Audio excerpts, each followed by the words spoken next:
Hi, I am Shriya. Today I am going to give presentation on fluid mechanics. Fluid mechanics is the study of fluid behavior either in rest or in motion. The study of fluid mechanics in the rest is called as fluid statics of fluid, whereas study of fluid mechanics in the motion is called as dynamics of fluid mechanics. For motion, it is again divided into two sides: fluid kinematics and fluid dynamics. If you consider the forces causing the motion of the fluid, then it's called as fluid dynamics. If forces causing the motion of the fluid is not considered, then it's called as fluid kinematics.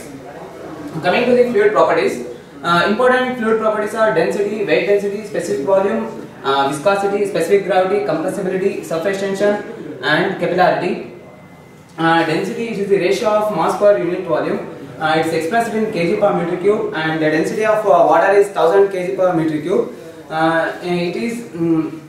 Density is an important property, as on the basis of it all other properties are defined.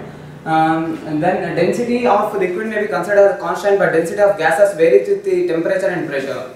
Then weight density, it is defined as the weight of the fluid to the volume of the fluid. It is also called as specific weight. It is denoted by gamma. And here specific weight of water is 9810 Newton per meter cube. It is expressed in Newton per meter cube in SI units. Then it is affected by the gravity and the increase in pressure and temperature. Coming to specific volume, it is the ratio of mass per unit volume expressed in Newton per meter cube per kg in SI unit. Viscosity is the property of the material which offers resistance to the movement of one layer of the fluid over the adjacent another layer.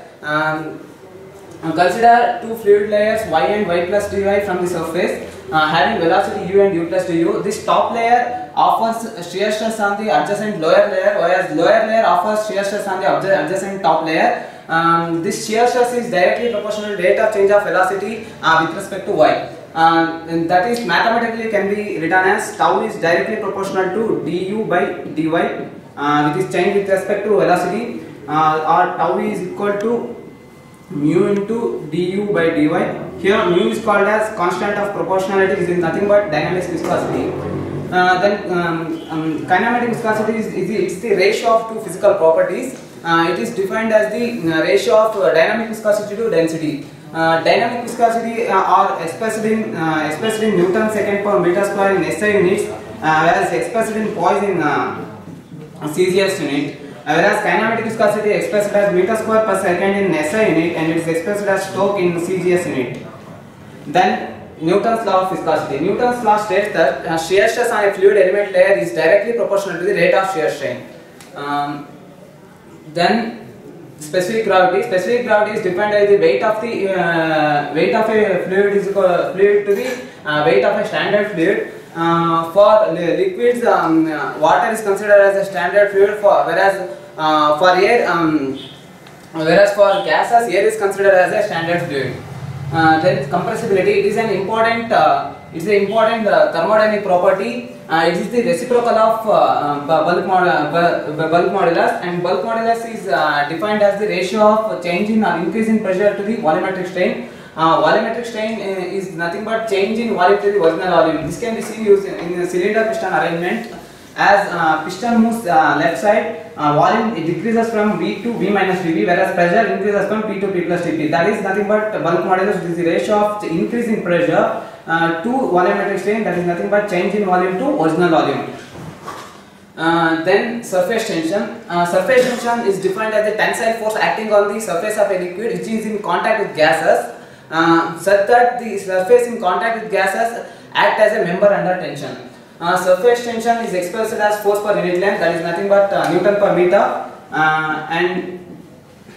so relation between surface tension and pressure can be for a liquid droplet. Surface tension and pressure for a liquid is given by P is equal to 4 sigma divided by D. Here P is the pressure difference between the inlet and the outlet of the hollow liquid droplet. Sigma is nothing but surface tension. D is the diameter of that liquid droplet. Then for a hollow, it's same relation follows for hollow bubble and liquid jet, like P is equal to 8 sigma divided by D, and P is equal to 2 sigma divided by D.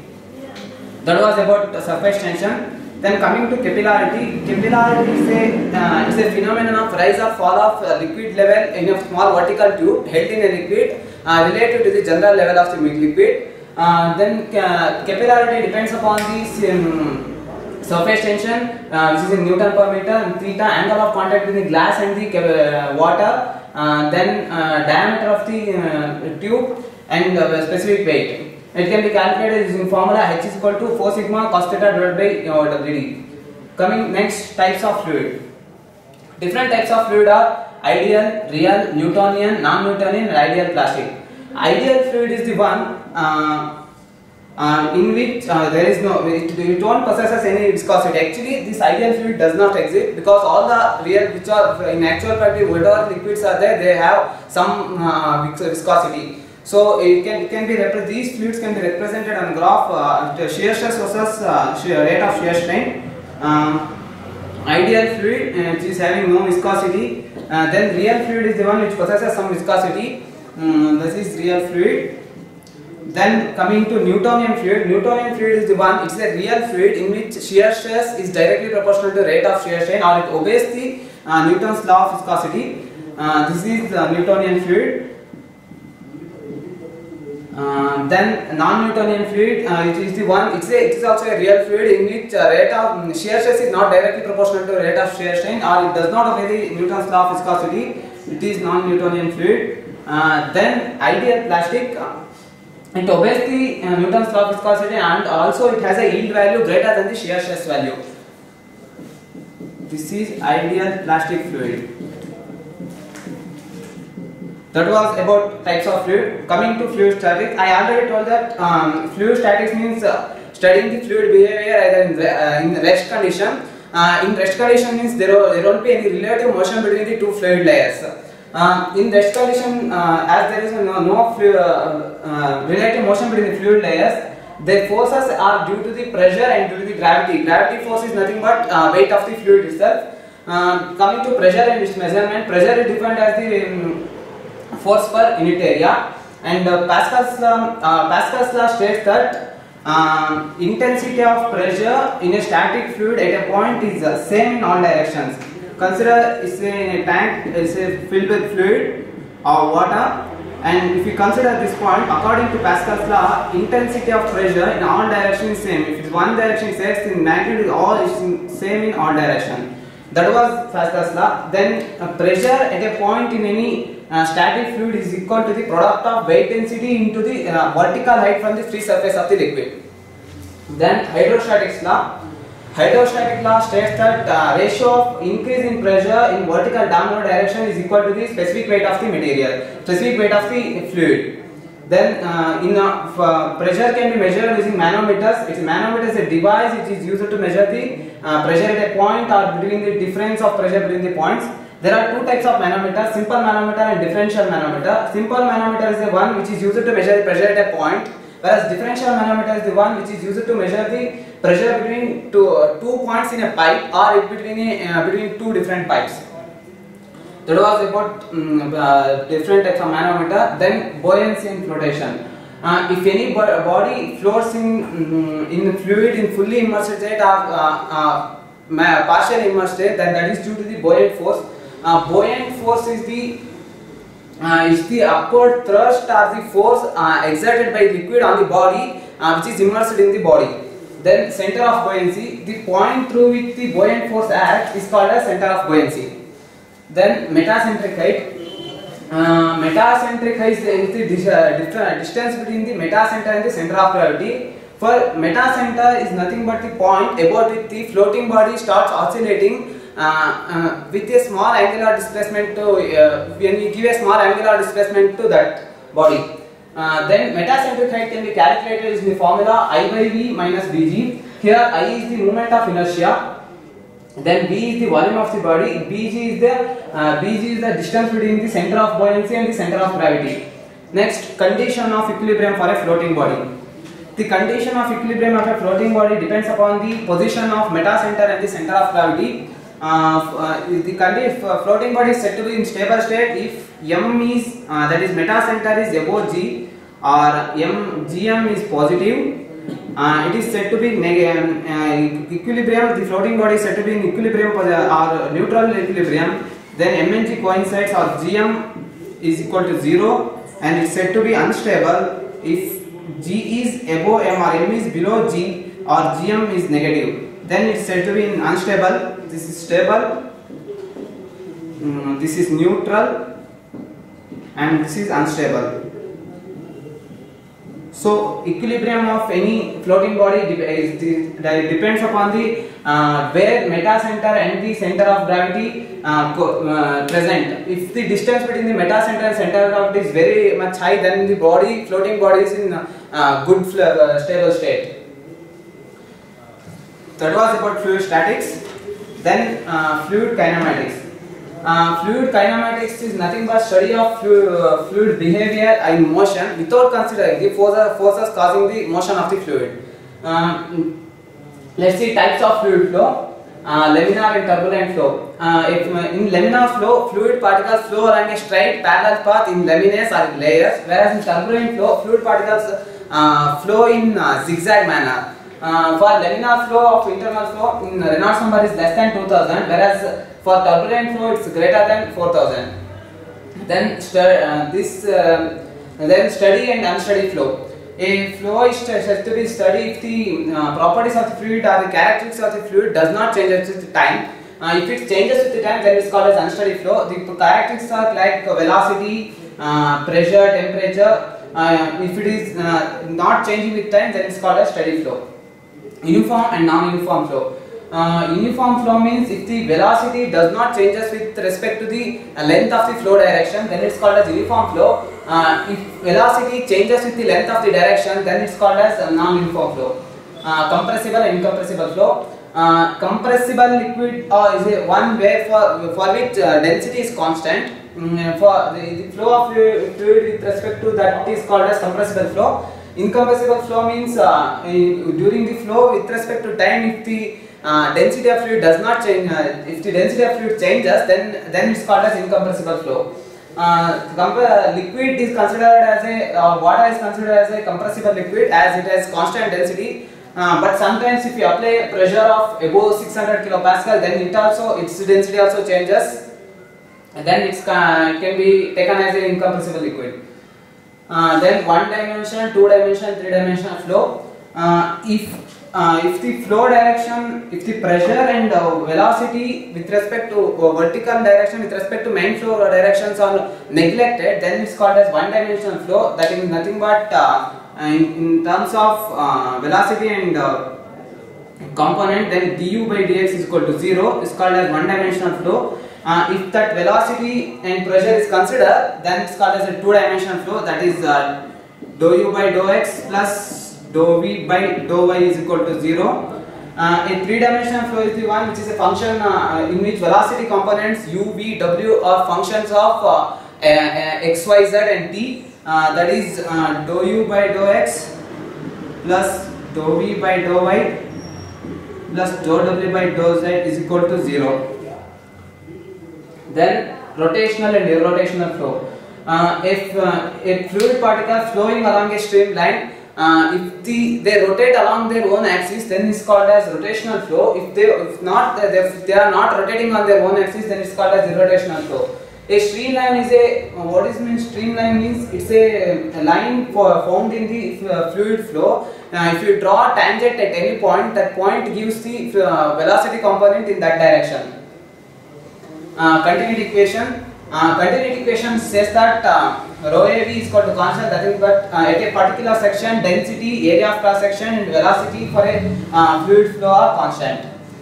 Coming to velocity and acceleration, local and convective acceleration. Local acceleration is the one where velocity changes with respect to time at a point, whereas convective acceleration is the one where velocity changes at a point due to the change of position of the fluid particles flowing in the fluid.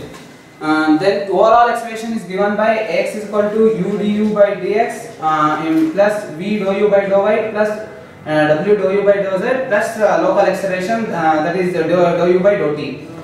In y direction it is given as same but ay is equal to v u dv by dx plus v dou v by dou y plus w dou v by dou z plus dou v by dou t. In the same case, in case of z direction, it's w into dou v by dou x plus w into dou v by dou y plus w into dou w by dou z plus dou w by dou t. Then velocity potential function. Velocity potential function is a scalar function of space and time, such that its negative derivative with respect to any direction gives the velocity component in that direction. If velocity potential is constant, then its equipotential line is the one where velocity potential is constant. Coming to stream function, it is also a scalar function of space and time, such that its negative or partial derivative in any direction gives the velocity component at right angles to that direction. Then flow net. Flow net is obtained by drawing series of equipotential line and stream line. It can be shown like this. Here equipotential line and stream lines are 90 degree to each other. They are perpendicular, orthogonal to each other. This is called as flow. It's also called as flow grid. Then vortex flow. Vortex flow is nothing but flow of fluid particles along a curved path. Then vorticity. Vorticity is given by its two types of rotation flow. Then free. This vortex flow is classified into two types: free vortex flow and forced vortex flow. Free vortex flow is the one where the fluid particles move along a curved path without any external torque. Whereas forced vortex flow is the one where fluid particles move along a curved path with the application of some external torque. Then that was about fluid kinematics. Then coming to fluid dynamics, here we consider the forces causing the motion of the fluid. First, Euler's equation. Euler's equation one, which considers the gravity force and pressure force. Then Navier-Stokes equation considers gravity force, pressure force and viscous force. Then Reynolds equation considers gravity force, pressure force, viscous force and turbulent force. Reynolds equation is very important in defining whether flow is turbulent or laminar flow. Then coming to Bernoulli's equation, Bernoulli's equation can be obtained by integrating the Euler's equation. In Bernoulli's equation, before deriving the equation, some assumptions are made. They are considering it as an ideal fluid and continuity of flow.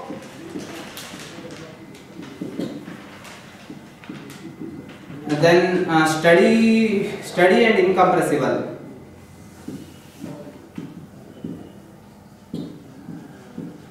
After integrating that, we get the Bernoulli's equation as P by rho g plus V square by 2g plus Z is equal to constant. Here P by rho g is the pressure head or pressure per unit weight of fluid. V square by 2g is the kinetic head. Z is the potential head.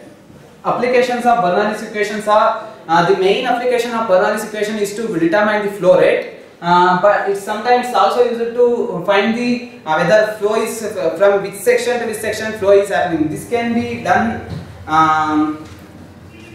by calculating the energy at one point and energy at other point.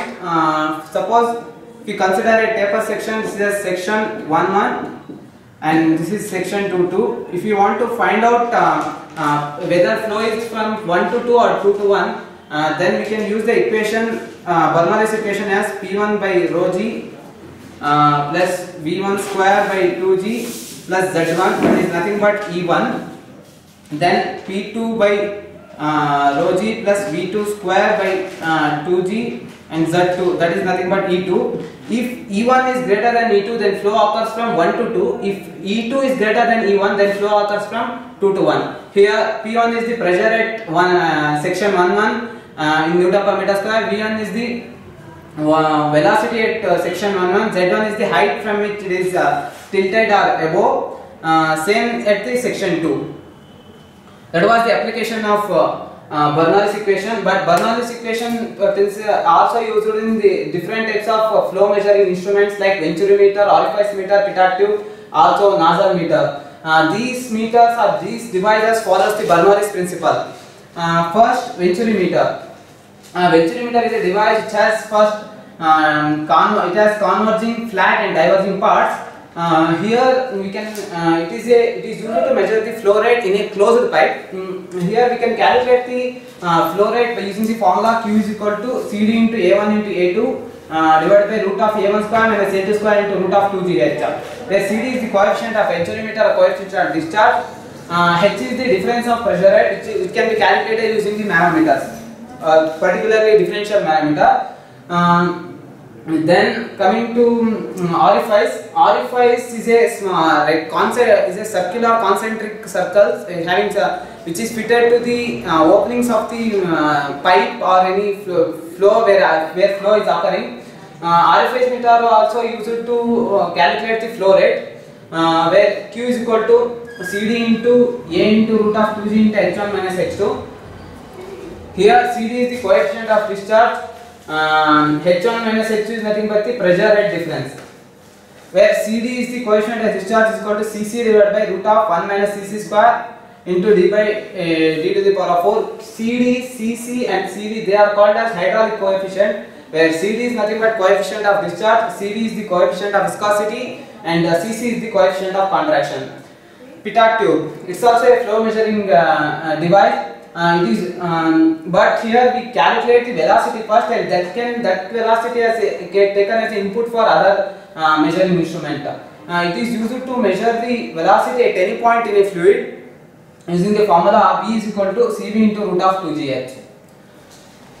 That was about fluid dynamics. Next, knot and wire. A knot is a device used to measure the flow rate in a small channel, whereas where is a device, is a concrete or masonry structure fitted in a large channels over which flow occurs. Types of notch and wear are, it's classified into rectangular notch or wear, triangular notch or wear, and trapezoidal notch or wear. Rectangular, triangular and trapezoidal. And we can calculate the discharge through notch using these formulas. For rectangular notch or where its Q is equal to, that is flow rate or discharge is equal to 2 by 3 times of CD into L into H to the power of 3 by 2. Where already know that CD is the coefficient of discharge, H is the head of the notch. This is for in order to calculate the discharge through a rectangular notch. In case of triangular notch, it can be calculated using the formula Q is equal to 8 by 15 times CD into tan theta by 2 into root of 2G into H to the power of 5 by 2. For trapezoidal notch, it is the sum of flow through Q of rectangular plus Q of triangular. Error in discharge. Error in discharge occurs due to the error in the measurement of the head over the notch.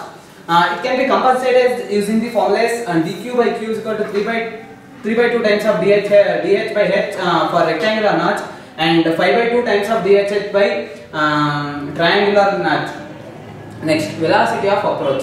Velocity of approach is defined as the velocity with which the water or liquid approaches the notch or wire. Then it can be calculated in the formula VA is equal to Qn divided by AC. That is, Qn is nothing but coefficient discharge through notch, and AC is the area of cross section of channel.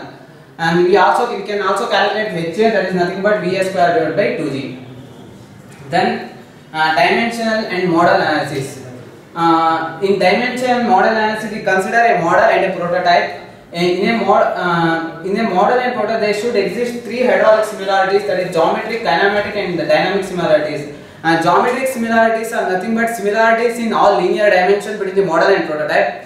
Kinematic similarities, the similarities of motion between all the model and the prototype, whereas dynamic similarity is the similarity of motion between the forces between model and prototype. Coming to dimensionless parameters, dimensionless parameters are the one which is not possess any units. Different types of numbers, they are not having units, are called dimension parameters. Some of dimensional parameters are Reynolds number, Frost number, Euler's number, Weber's number, Mach number. Reynolds number is defined as ratio of inertial force to viscous force. In mathematical, it can be expressed as rho Vd by mu. Reynolds number in case of for a laminar flow, internal laminar flow, it is less than 2000, whereas for internal turbulent flow is greater than 4000. For external flow is greater than 2 into 10, less than 2 into 10 power 5, whereas for turbulent is greater than 4 into 10 power 5. Then Frost number, it's the ratio, it's the square root of ratio of inertial force to gravity force. It can be expressed mathematically as V by root of Lg. Then Euler's number, it's defined as the square root of ratio of inertial force to pressure force, and it can be obtained by the formula V by root of P by rho. Similarly, Weber's number is the square root of inertial force to static force. Then Mach number is very important in aerodynamic field. Depending on it, we can conclude whether it's supersonic or subsonic wave. Mach number is the ratio of inertial force to elastic force, and it can be calculated in the formula V by C, where C is the velocity of sound. Then models are classified into two types: undistorted model and distorted model. A model is said to be undistorted if it is having all linear dimension of geometric dimension similar in vertical and horizontal direction. It is called as distorted if the scale ratio are different in vertical and horizontal direction. Coming to boundary layers. Boundary layer. A boundary layer is a region situated near the vicinity of a solid boundary where the effect of viscosity are confined. Then these boundary layers are used to explain the things about drag. Then boundary layer thickness. Different types of boundary layer thickness are normal thickness, displacement thickness, momentum thickness, energy thickness. Here, normal thickness, it is the transition from zero velocity at the solid boundary layer to the free stream velocity at the outside boundary layer. It is given by y is equal to delta. It is represented by delta. Then displacement thickness.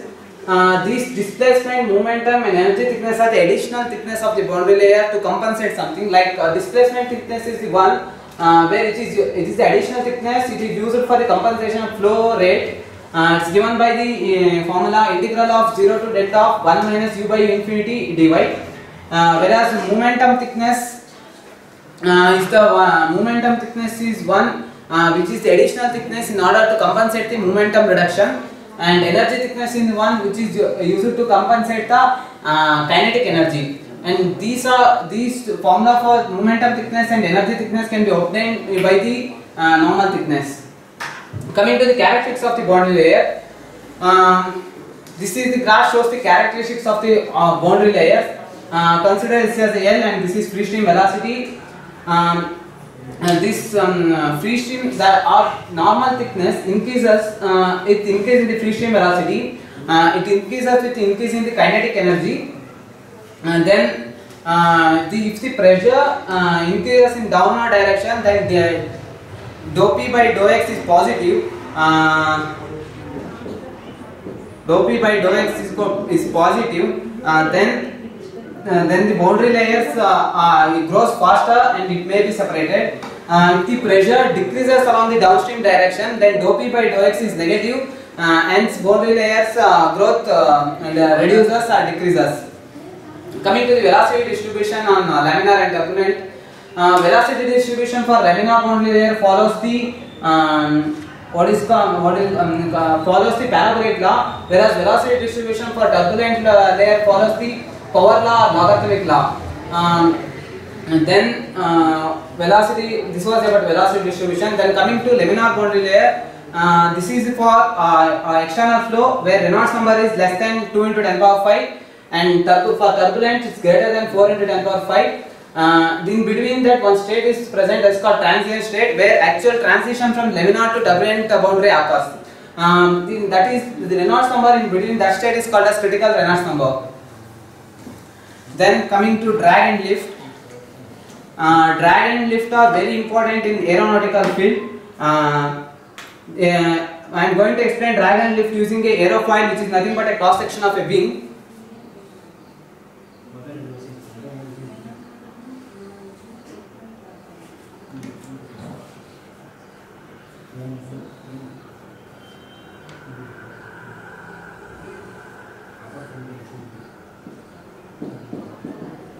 Here alpha is the angle of attack. What is angle of attack? Angle of attack is defined where it differs from its two-dimensional field. That is here alpha is tilted over where tilted point on the aerofoil field. It is considered aerofoil is a long direction in with respect perpendicular to the plane of the drawing. Here it's considered as a two-dimensional.